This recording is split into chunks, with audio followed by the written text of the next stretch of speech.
Welcome, everyone. Ready to dive into some seriously fascinating history. Let's do it. Okay, so today we're tackling the modernization of East Asia. Huge topic, right? Huge is an understatement, but we're going to focus on two major players, Japan and China. Two nations, two completely different paths. And get this, we're not just talking textbooks here. Oh, no. We've got historical records, scholarly analysis, even glimpses into daily life. It's like stepping back in time, you know? It's going to be a wild ride through the 19th and 20th centuries. Buckle up. So, to set the scene, imagine the world in the early 1800s. Okay, I'm picturing it. China, massive empire, seemingly invincible. The giant in the room. And then there's Japan, this island nation, kind of isolated, right? At least that's the perception. But change is brewing, big time. Oh, yeah, the world was about to get a major shakeup. So let's start with Japan. I think there's this common image of Japan being totally closed off before the 19th century. Hermit kingdom shut off from the world. Exactly. But is that really accurate?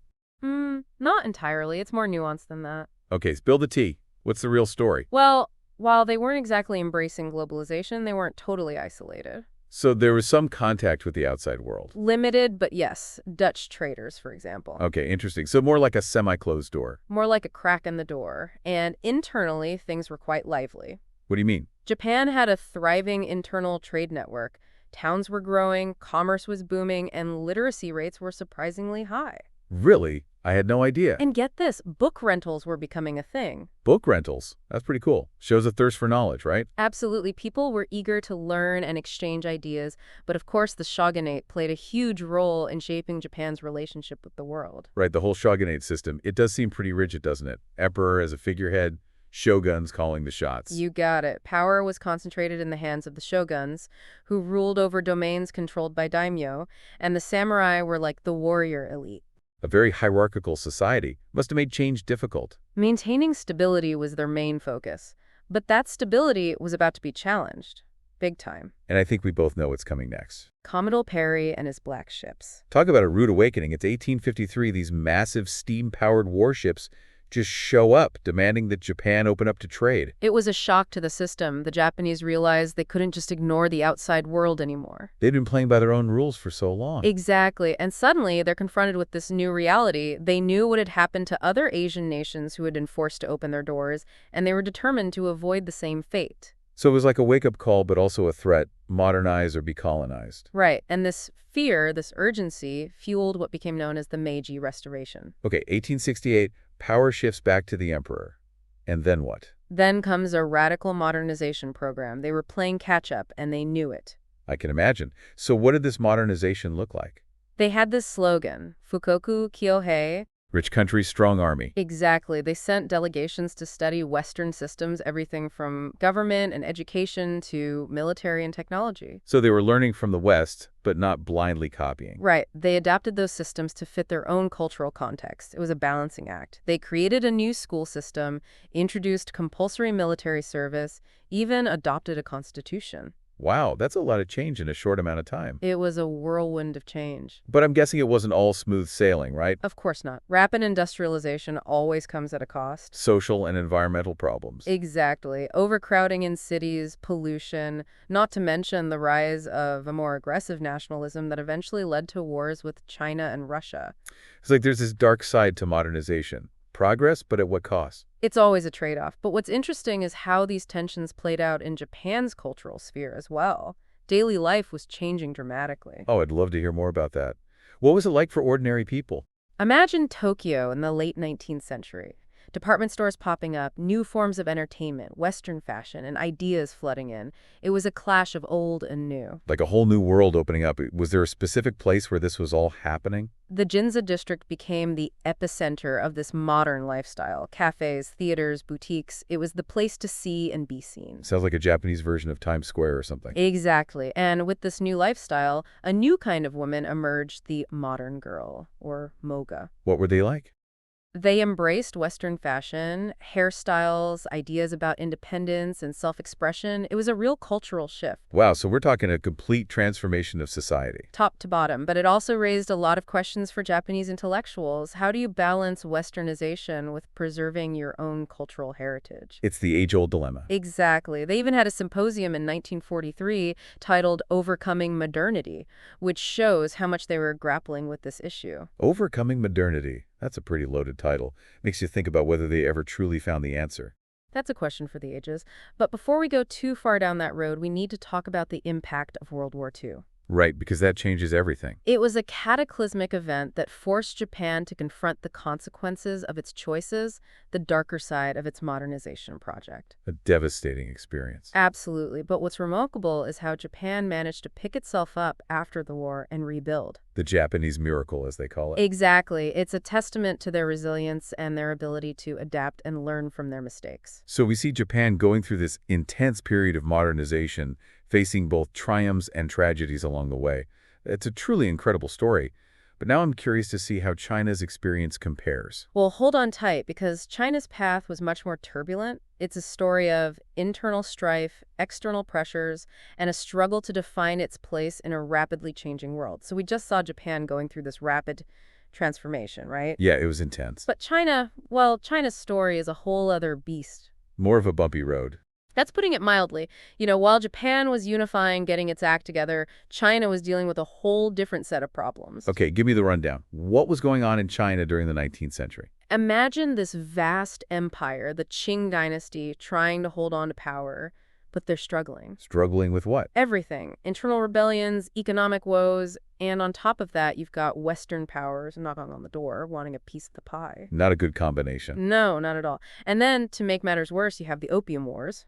Talk about adding insult to injury. A nation's pride just crushed. It was a turning point. You see, Britain was running a trade deficit with China. So they needed to find a way to balance the books. Exactly. And their solution, opium. Oh, wow, that's just cynical, isn't it? It was. They flooded China with opium, creating this massive addiction problem and causing social unrest. And when the Qing dynasty tried to crack down Britain went to war. and forced them to open up to trade? On extremely unfavorable terms. Think about the humiliation. Yeah, having to open your doors to the very people who are profiting from your people's suffering, that's got to fuel some serious resentment. Oh, absolutely. And Chinese intellectuals at the time, guys like Liang Qichao, they saw this happening. They knew the dangers of colonialism. I mean, they had plenty of examples to look at, right? Right. India under British rule, Poland being carved up at its neighbors. They knew China was at a crossroads. Modernize or be colonized. Exactly. They had to change, but they didn't want to become another victim of Western imperialism.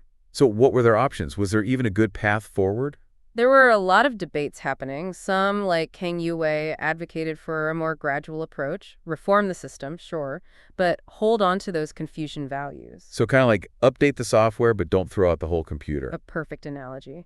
But others were calling for more radical change. You had students studying abroad, coming back with all these new ideas about democracy, revolution, even socialism. Wow, so these ideas were bouncing back and forth across Asia. Totally, and it's fascinating how they translated these concepts into Chinese. Often, they were borrowing from Japanese translations. Huh. So it's like this intellectual game of telephone across Asia. Kind of. It was a really dynamic period, and a big symbol of this break with the past came in 1905. What happened? They abolished the civil service examination system. Whoa, the one that had been around for centuries. That's a huge deal. It was. That system had been the backbone of the Chinese bureaucracy for ages. Getting rid of it was a clear signal that they were serious about changing things up. So who stepped up to lead this new China? Well, the biggest name that emerges is Sun Yat-sen. Many consider him the father of modern China. Right, he's the one who led the revolution in 1911, right? Overthrew the Qing dynasty and established the Republic of China. That's him. And his vision was based on these three principles: nationalism, democracy, and socialism. Pretty progressive for the time. Incredibly so. But putting those principles into practice, that proved to be much harder than anyone expected. What got in the way? China was still fragmented, warlords were running amok, and foreign powers were still meddling in their affairs. The road to modernization was full of potholes. So it's like one step forward, two steps back. Pretty much. They had this new republic, but the old problems were still there, haunting them. Must have been incredibly frustrating for them. Oh, for sure. And then, into this whole mess, a new force enters the scene. The Communist Party of China. Led by Mao Zedong. The one and only. And they saw the Kuomintang, the Nationalist Party under Chiang Kai-shek, as ineffective, out of touch. So not the answer to China's problems. In their eyes, no. They felt the Kuomintang wasn't doing enough for the peasantry. And the CCP offered a more radical solution. A complete overhaul of the system, socially, economically, everything. So now you've got this clash of ideologies. It's not just about modernizing, it's about the very soul of China. Exactly. You have the Kuomintang pushing for this capitalist Western-style development and the CCP advocating for a communist revolution. That sounds like a recipe for disaster. Well, it was. This rivalry between the Kuomintang and the CCP eventually explodes into the Chinese Civil War, and one of the most incredible, almost unbelievable moments of that conflict was the Long March. 6,000 miles? That's insane. I know, right? Walking across 2 continents, basically. The sheer endurance, the determination it must have taken, it's mind-blowing. It's legendary. For good reason. The Long March cemented Mao Zedong's leadership and really forged this sense of resilience within the CCP. And that resilience eventually led them to victory. In 1949, the People's Republic of China is born, a whole new chapter. A seismic shift, for sure. Totally. It marked the beginning of a new era for China, but modernization under Mao Zedong, well, let's just say it wasn't a straight line to success. So we left off with China entering this new era under Mao Zedong, and I gotta say, I'm a little nervous to even go there. It's a mixed bag, no doubt about it. I mean, Mao was determined to create a socialist utopia. And that led to some pretty radical changes, right? Oh yeah, we're talking massive social experiments, things like collectivized agriculture. And the Great Leap Forward. And of course, the Cultural Revolution. All of these had huge consequences for millions of people. The Great Leap Forward always struck me as particularly, well, tragic.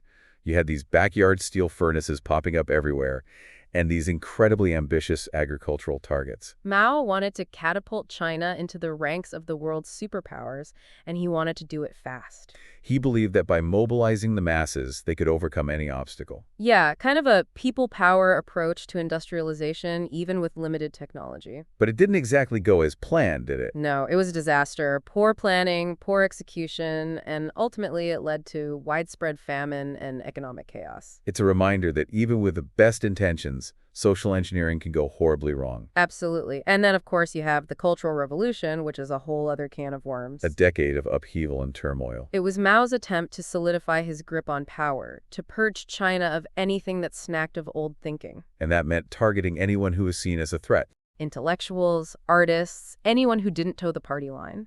It's a dark period in China's history, no doubt about it. So the Mao era was this mix of radical change and brutal repression. Exactly. But where did it leave China? Was it truly modernized by the time Mao died? That's a good question. It's a complex answer. China had gone through a massive transformation, but at a huge cost. They were unified and more industrialized, but also deeply scarred by what they had gone through. And I think that's where Deng Xiaoping enters the picture. Exactly. His rise to power in the late 1970s marks a turning point. Deng realized that clinging to strict communist ideology was actually holding China back. So he decided to change course. He did. He launched the 4 modernizations, which focused on agriculture, industry, national defense, and science and technology. He opened China up to foreign investment and allowed for a certain degree of market liberalization. It's almost like he said, okay, let's put ideology aside for a bit and just focus on getting results. Exactly. And it worked. China's economy started to boom. People were lifted out of poverty and cities were transformed. It's hard to believe how quickly China went from being this isolated, impoverished nation to a global economic powerhouse. It's pretty remarkable. But wasn't there a downside to all of this? I mean, didn't this rapid growth lead to inequality and social unrest? Oh, absolutely. The gap between rich and poor widened, and a lot of people felt left behind. And then you have the Tiananmen Square protests in 1989. That was a pretty clear sign that the government wasn't willing to tolerate dissent. Yeah, that was a major turning point. The protests show that even with this economic boom, there were limits to how much political freedom the CCP was willing to allow. So you have this strange mix of economic progress and political repression. And it makes you wonder about the future of China. Right. Can they keep going down this path? Will we eventually see more political liberalization? How will they handle their growing global influence? These are all big questions. And that's just China. We haven't even touched on Taiwan and Korea. Right, and their stories are just as fascinating. Taiwan, for example, went from being ruled under martial law to becoming a vibrant democracy. It's a pretty inspiring story of resilience and democratic ideals triumphing. And Korea, well, they had the added challenge of being divided after World War II. South Korea, under Park Chung-hee, really embraced rapid industrialization, becoming one of the Asia tigers. I've always been fascinated by their CMAL movement, which focused on rural development and community empowerment. It shows that modernization can be about more than just building factories and skyscrapers. Absolutely. It's about uplifting entire societies. And even after going through political turmoil and the 1997 Asian financial crisis, South Korea has emerged as a global leader in technology and innovation. So what have we learned from all of this? Well, we've seen how Japan, China, Taiwan, and Korea have all taken these unique paths to modernization. And they've all faced their own challenges along the way. It's been a wild ride, for sure. What I think is most important to remember is that there's no one-size-fits-all approach to modernization. No magic formula. Nope. Each country's journey is shaped by a complex mix of internal factors and external pressures. It's all about navigating that tension between tradition and change. And finding a path that works for them. Exactly. History is messy, it's unpredictable. There are always going to be unexpected twists and turns along the way. I think the biggest takeaway for me is that modernization is an ongoing process. It's a journey, not a destination. Well said, and these stories remind us that progress is never guaranteed. It's a constant struggle, a constant negotiation. And it's up to each generation to rise to the challenge and create a better future. Couldn't agree more. So as we wrap up this deep dive into modernization of East Asia, I hope it sparks some new questions for you. What aspects of these stories resonated with you? What more do you want to explore? This is just the beginning of a fascinating journey of discovery. Thanks for joining us on this deep dive. We'll see you next time.